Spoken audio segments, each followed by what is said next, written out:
Welcome to Spotlight. I'm your host Fitzroy Prendergast. In this week's feature, we will be talking to the Managing Director of Wisynco Group of Companies, Mr. William Mahfood. First of all, I must say congratulations to you for winning the Manufacturer of the Year award. Congratulations. Thank you very much. It was, as I mentioned to you, it's truly an honor to have received that very, very highly coveted award. Wisynco has really evolved into a tremendous manufacturing distribution entity, and it is testament to the teamwork of our entire group at all levels. And in my few comments I made at the awards on Thursday night, I mentioned specifically the input of all of the various individuals and the groups of people that created the opportunity for us to have achieved this tremendous success. All right, we're going to look in depth into this company. And the first thing I want to ask you is tell us about the genesis of Wisynco. For those persons who don't understand, the embryonic stage of Wisynco, help us understand. West Indies Synthetics, which is where Wisynco comes from, it is acronym for West Indies Synthetics Company. Was formed in 1965 by my father and his three brothers. They were at that time just producing water boots, Ironman water boots, and they had one machine. And over the years, the company evolved into a plastics manufacturing company.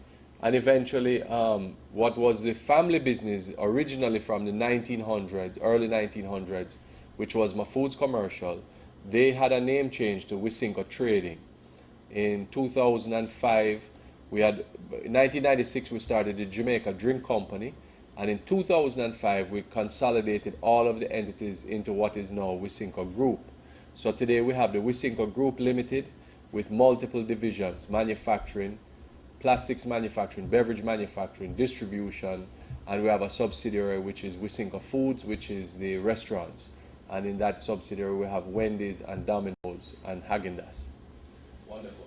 Now let's look at your start. You grew up in a family business. What was life like for you growing up in a family business? Well, as a young child growing up, my father was very, very serious about discipline and hard work.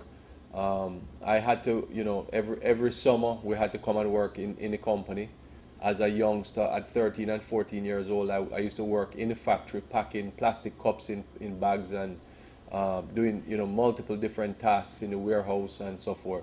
So by the time I was, ready to go away to university, I had a good appreciation for what the company stood for, the values, the history, the culture internally and so forth. Having grown up in that environment and then finishing university, coming back here, was also a very good learning, because when I came back to work here after university, I came straight into the company. Many of the people who were then employed in the various divisions, I had known from a child. Those people used to call me, William from a very young boy. So many of them continued calling me William. And over the years, we changed the culture even more by saying that we have a first name culture in the organization. And today, every member of staff will call me by my first name. In the old days with my father and his brothers, it was Mr. Mahfood or Mr. Joe or Mr. Sam. And today it's William, it's Andrew, it's Jerry. So we all try and maintain a very, very first name basis throughout the organization. So it's been a great evolution. University, tell us about university, where you attended university, and what did you specialize in, for those who don't know you? I studied, started actually in plastics engineering. I did 2 years in plastics engineering, and it was a little bit too technical for my liking, and I switched majors to industrial engineering. I graduated in 1988 from Northeastern University in Boston, Massachusetts, with a degree in primary degree in industrial engineering and a minor in information systems. I then came straight back, as I said, to Jamaica, and I started working 1 month later here at Wisynco in the warehouse. And my first job was as a warehouse supervisor with responsibility to load trucks, supervise, the offloading of containers and that sort of thing. So I learned this business when I started formally now as a full-time employee, really from the ground up, and the area that I focused on was on the service side of the business. So in terms of customer service, deliveries, logistics, sales. That was the area that I really focused on. Today we have the finest, by far the finest distribution system in the country. We service almost 8,000 customers. We have more than 200 salespeople and over 3,000 products. And a big part of that has been ensuring from the very beginning that our service capabilities are at the premium when it comes to fast-moving consumer goods. Let's just touch a little bit on you came back into the business. What year was that when you came back into the business? 1988. 1988. Right.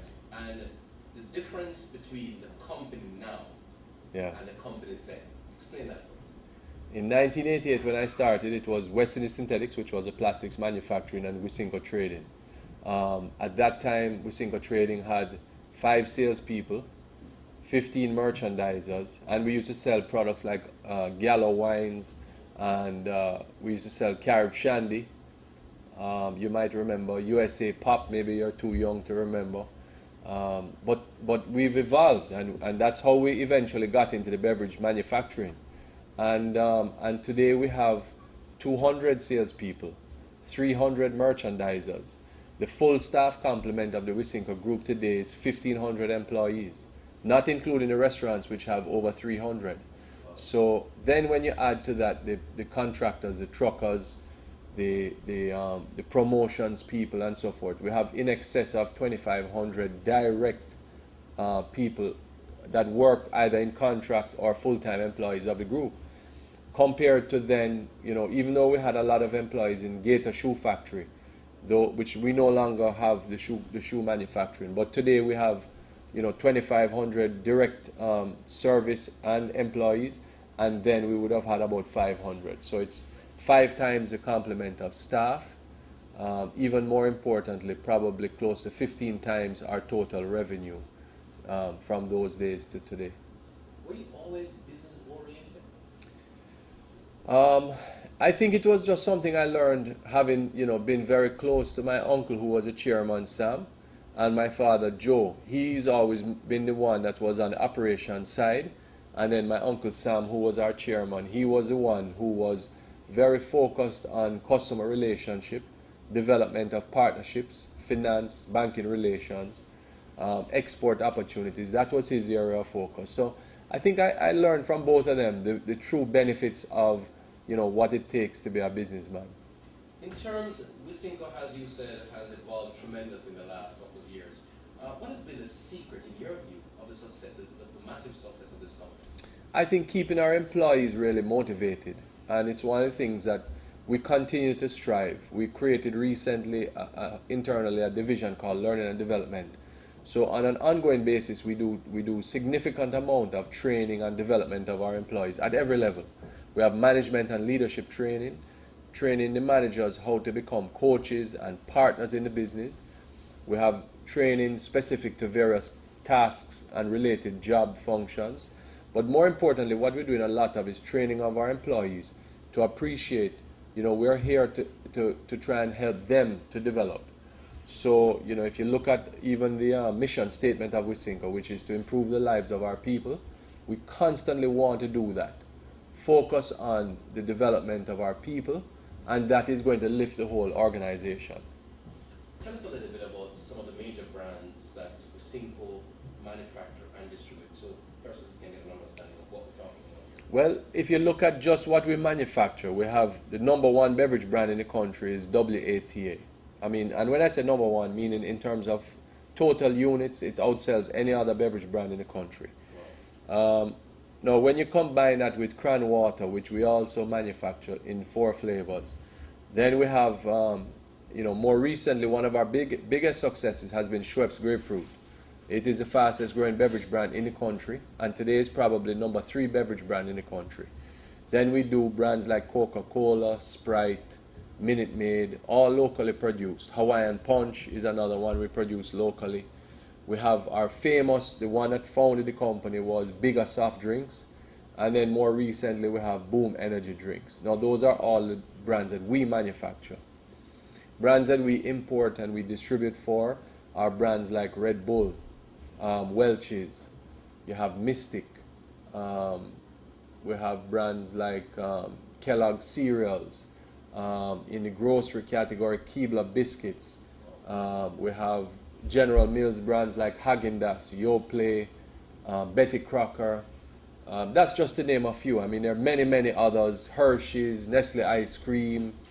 We have ice creams like Ben and Jerry's and Breyers. We have brands like Red Rose Tea, Lipton Tea. So, I mean, the list is thousands and thousands of products. Wow. Yeah. Now, of all the manufactured goods here, manufactured in Jamaica, you mentioned water as Yes. the biggest It's the biggest beverage brand. beverage brand. Yeah. Why so? That's a good story. And in 1996, when we founded the company, there was really no desire at that time or even inkling that water as a brand or water as a beverage would be as big as it is today. We founded the beverage company, Jamaica Drink Company, to produce bigger soft drinks. And we felt that we would grow the business with a carbonated beverage. And that was what the future held for us. As it turned out, by 2000, we were just getting ready to start water production. It was a very difficult internal debate because some of our directors didn't feel bottled water would ever become a household thing across Jamaica. Many of the directors felt it was really an uptown product and it wouldn't really become something that you'd be able to drive in the rural parts of Jamaica and get a bottled water.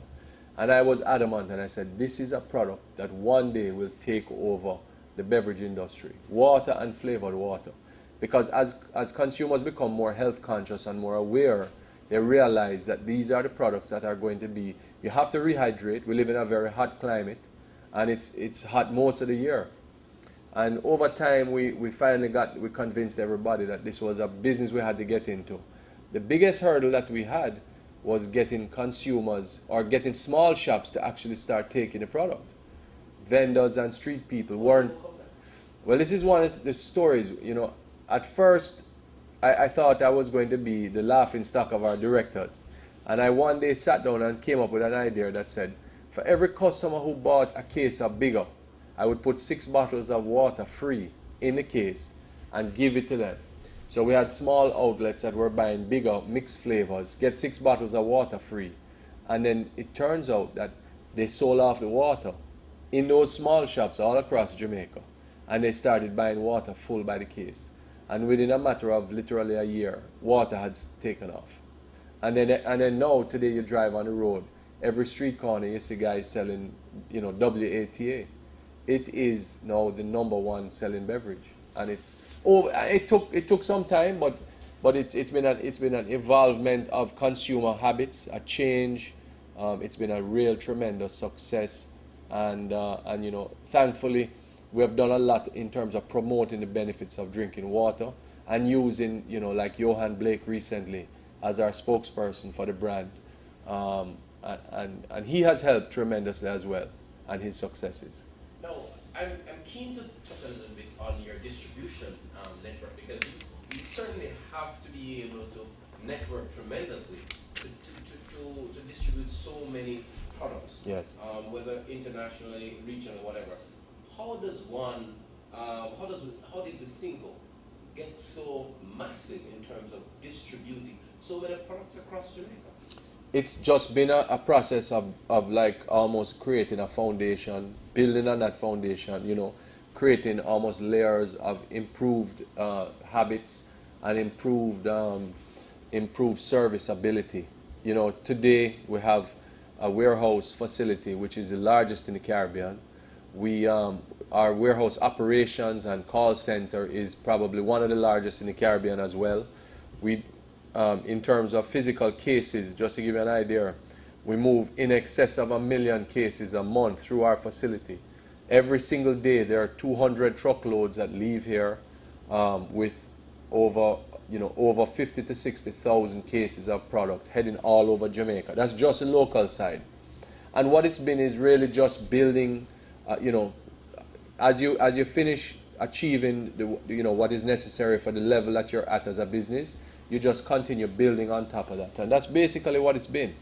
And we're growing, next year will be the actual biggest growth year for us as a company. Our growth as a business in terms of production, we will grow almost 50%. But when you look at it in physical cases, it is, if you look at sort of the historical trends of evolution of the business, where we are today versus say when we started in 1996, we're more than 10 times the size. Now, by the time you add 50% to where we are today, that means we'll go from 10 to 15 times the same size of when we started. So the speed of growth has accelerated over the last 4 or 5 years, which has required a lot more capital investment. Why so? I think primarily because as a market, Jamaica was underdeveloped. We had tremendous opportunity from imports that were in the country. I mean, today we have a host of imports still from extra-regional as well as from Trinidad. And what we have done is we have been able to displace a lot of that. And still there's still a lot more room for growth. We also have been able to grow the market. It's a very, very competitive industry. If you look at our industry specifically, we have tremendous competition, locally and from international. And I think if we continue to build on that, what you'll have, and healthily, you want to build it healthily, you'll have maybe opportunity to double the industry. When you look at, for example, a market like Mexico, in Mexico the consumption of our type of beverages is 5 times what Jamaica consumes per capita. So there is that opportunity for us to build, and we're going to try and capitalize on it. You touched base on what I was just about to ask you. I mean, your aspirations, your goals for this company. Anything you want to elaborate on in that respect? What can we expect of this massive company maybe in the next 5 years? What are your plans?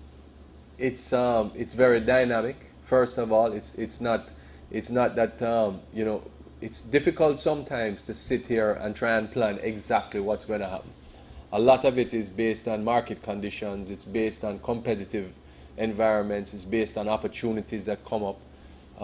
I think what you'll see is continued expansion for us. We are very much invested in Jamaica. We're completely committed to continuing to invest in Jamaica. In the next 5 years, you could see us growing in through acquisition. You could see us probably more than doubling our current size.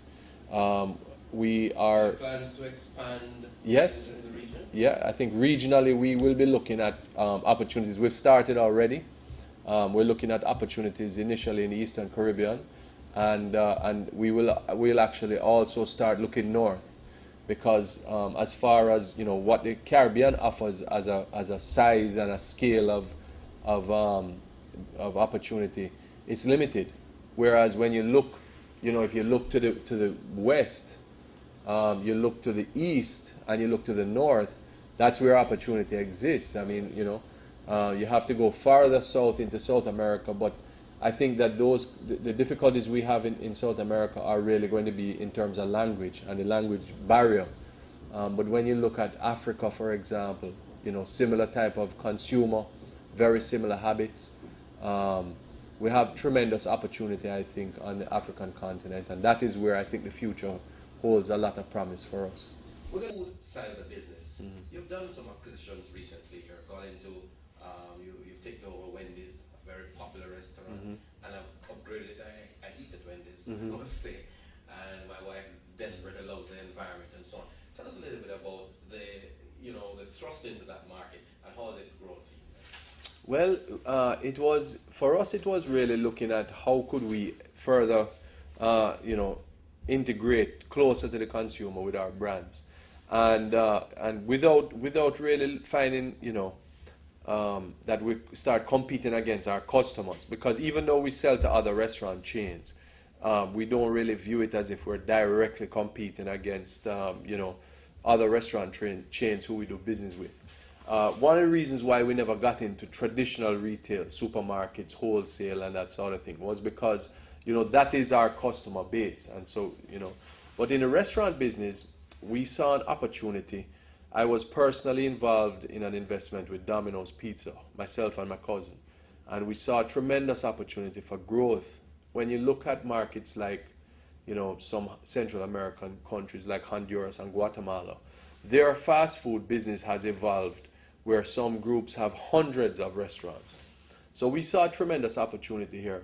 You know, you have groups like KFC who have, 40 restaurants, Burger King, Tasty and Juicy. Outside of that sort of little four hot restaurant group, and Mothers, who is a very, very good account as well.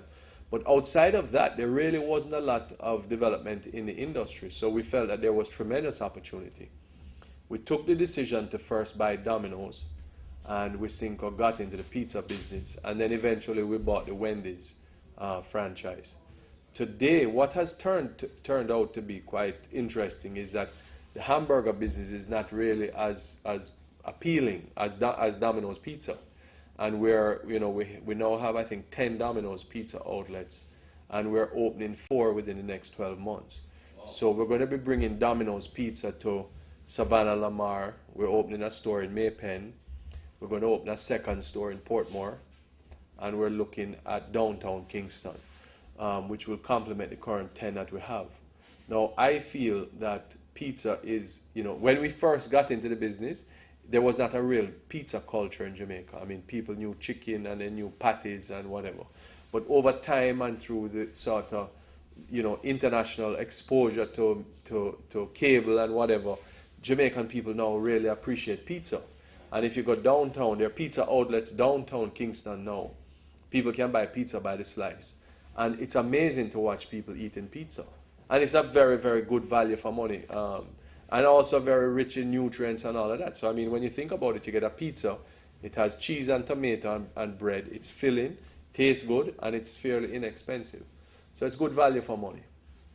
What about the Wendy's brand? Wendy's, on the other hand, is a premium, high-end fast food. I mean, when I say that, the real commitment that Wendy's gives is it's very, very good quality. And they're very focused on it. We only use fresh meat, for example, in our burgers. We don't use frozen meat. We use like a natural skin-on, fry with sea salt. They have the best salads around, etc. So the quality of Wendy's is really what differentiates us. Now, the difference with, say, a Wendy's and a Domino's is that, the price offering is a little bit higher on a, per unit basis. The product offering also tends to be somewhat, I would say, not for the very, very average customer. But generally speaking, it's doing well. I mean, the real good locations that we have are Ligony, the original store. The Montego Bay Airport does very, very well. It's very high traffic destination. And then we have in Fairview in Montego Bay doing quite well. We've opened recently a new location, which is like an express restaurant down in near Halfway Tree at Central Plaza. And that's doing okay, but it's not what we expected. The Domino's actually beside it is doing better than the Wendy's. This is more a selective market. I think so. I think it's Wendy's has not yet been able to get to the point where we appeal to just the general population, whereas Domino's is at that stage now. Now, one of the things I spoke to you off the record, I'm going to talk to you about, is the high retention of your staff, which is critical to your expansion, because yes, your human resource capital is very important as you grow. And I noticed, as somebody who has been affiliated with this company for a while, that you have a lot of persons who were there for a very long time, who yes, still work and play a critical part. How do you manage to do that, Mr. Well, let me tell you, when I joined the company in 1988, there were a few things that I really quickly got my hands around. Was one, as you say, it is imperative to have people stay with your business in order to have sustainable growth. You have to have those people motivated in leadership positions to manage the team. I mean, with 1,500 employees, I can't manage all of them. And even, the family members who are in the business. And as much as people say that this is a family business, it's not. It doesn't operate as a family business. We have the same sort of governance and corporate structure that you would find in any public company in Jamaica. Our information internally is completely transparent. So the finances of the company are open to the employees, to our salespeople, to our accounting staff, to our management team. And one of the things that I did very early on was implement a profit sharing scheme. So, when it was first implemented, it was a little bit difficult to sell to the employees. But what we do is every year we take 10% of the company's profit after tax and we pay that to the employees. So we don't have a traditional kind of bonus that, a lot of companies at the end of the year would give their employees 2 weeks or 3 weeks or whatever. And as the company has grown and grown in terms, not only in revenue and in size, but also in terms of profitability, what you find is that employees who work in Wisynco will get profit share. I'll give you a story. 2 years ago, I received a call from one of our employees in the warehouse, and he said to me, boss, they make a mistake at the bank. I said, what do you mean? He says, well, I went to the bank, and I see this whole heap of money there. I believe the company made a mistake. I said, no, it wasn't a mistake. That is your profit share. And what happened is, like, in that year, I think that employee would have earned something like equivalent 5 months of salary as his profit share. And so every single employee now appreciates that they are like an owner in the business. So the better the business does, and the more money the company makes, and the more happy, the more happy and retained our customers are, is the better they are going to do personally. So it filters right down to through the organization. You could sell it to a lot of businesses. Well, it's something that is not unique. We're not unique in the way that we do it. I think what is unique is that it's with us as we have grown, that has significantly impacted on the profit share for our employees. This year they're all looking forward to another good year. So they're very happy and excited. Yes. Now, tell us a little bit about the move from Twickenham Park, right, to here. Tell us how you've structured the company now. We're in this fantastic office. I think this is a corporate office. Yes. Explain to us now the move from mostly everything at Twickenham Park. Well, that was the original. Twickenham Park was the original offices and manufacturing facility for Western Synthetics. We had the factory and operations there up until about in the 2009, 2008, something like that. We closed that factory down and actually sold the building to Ray and Nephew. We made a transitional move in terms of offices to White Marl, which is across the river. And in the last 2 years, we started construction on this new corporate office. We had the distribution center here, which we built in 2005, 2006. We moved over here the warehouse and operations back then, 2007. And then we've just been taking our time and building various components. So today we have the new corporate offices. We're now taking all of the White Marl facility, and that will become exclusively production. So everything that is there is going to be 100% production oriented. Eventually, with the land that we have here, because we bought the adjoining parcel, we're now completing a wastewater and then eventually our energy plant. We will then move our production over here, and hopefully at that point we will have 100% utilization of this land here. This will become basically the future home of all of the various components of the group. And it's very exciting to now finally be settled in here.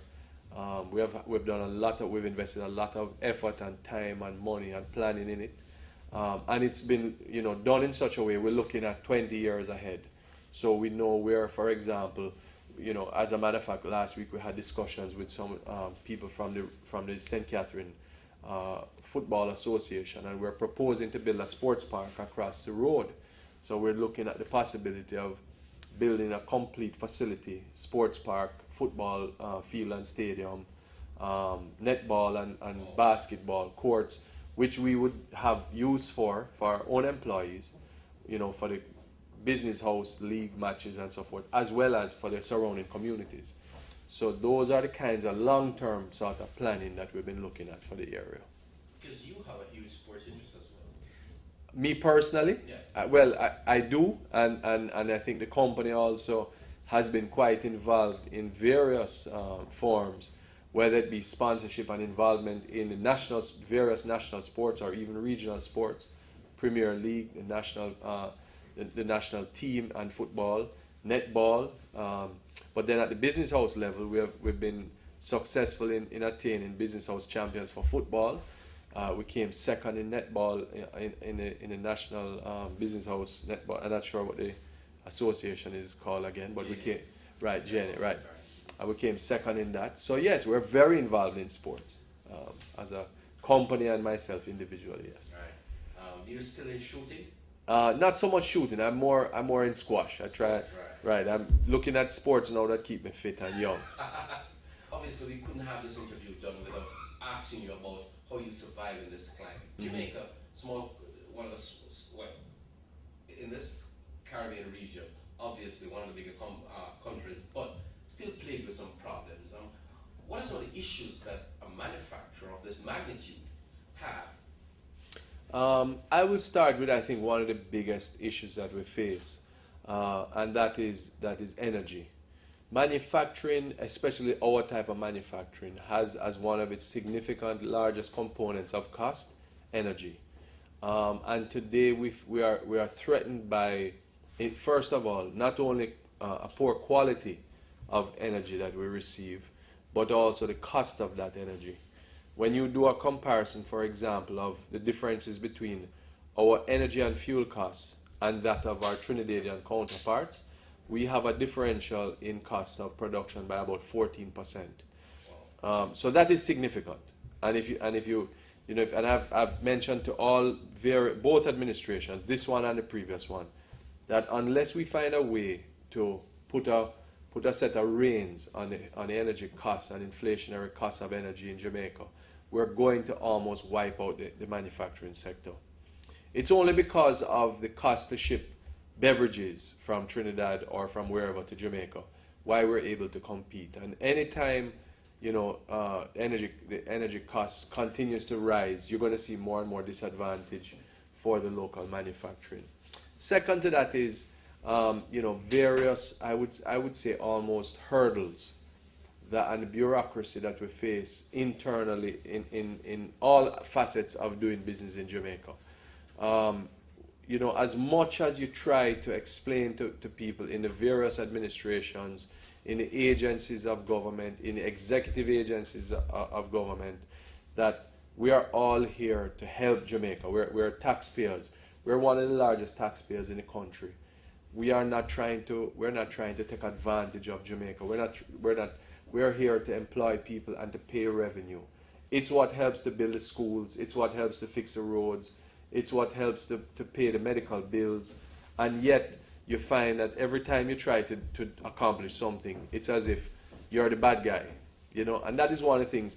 We need to change the culture and the mentality of people in government and civil service that we are not the bad guys. Yeah, maybe there are some people out there who don't have the same interests as we do. But those companies, like the Grace Kennedys, like the Mussons Group and so forth, who are high tax-paying companies in Jamaica, those companies are large employers. They are significantly large contributors to the national development of Jamaica.